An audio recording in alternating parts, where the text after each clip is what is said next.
kinakabahan ako. Mukhang ba kaya mo yan? Tubig mo. Pampatapang yan. Sige. Ano ba? Sugar! This is going to make me palpitate. Anong palpit? Halika, laktan mo pang inisip. Mahilig po pala kayo sa white roses. Yung dati kong kaibigan, sabi niya, mag-ingat daw ako sa white roses. Mukhang inosente.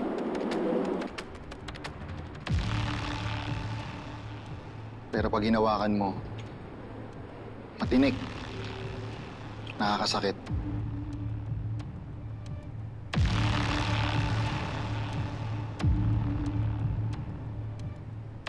Hindi matutulong ba ako sa inyo? May alam po siya na tungkol sa Ken. Ikaw yung nakakita. Sabihin mo lang yung alam mo. Na.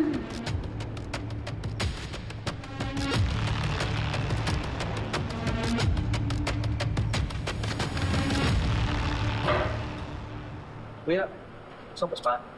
Sir, di ba mainit eh? Pasensya na. Pabilis na lang ha.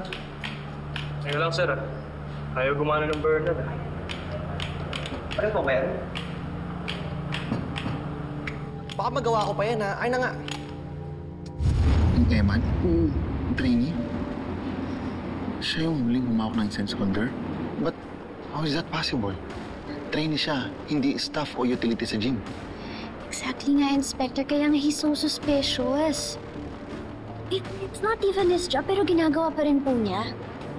Hindi po kaya na baka it's part of his plan kasi may plano siyang gawing masama kay Zach. Laging napapagdiskitahan yung Eman na yun sa training eh. Pagkatapos nila mong training, lagi kayang bugbog sarado yun. Inspector, I will testify that I am telling the truth. Okay, I was there. I saw him talking to Zach about the incense holder.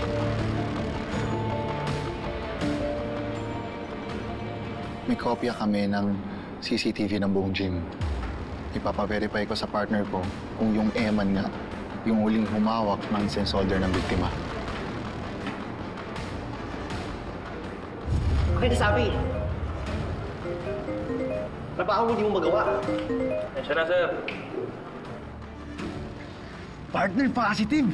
Si Eman nga yung nag-ayos ng incense holder sa Glass Studio. Andito sa CCTV. At malamang siya na rin yung kumalikot sa lighter ng biktima. Sige.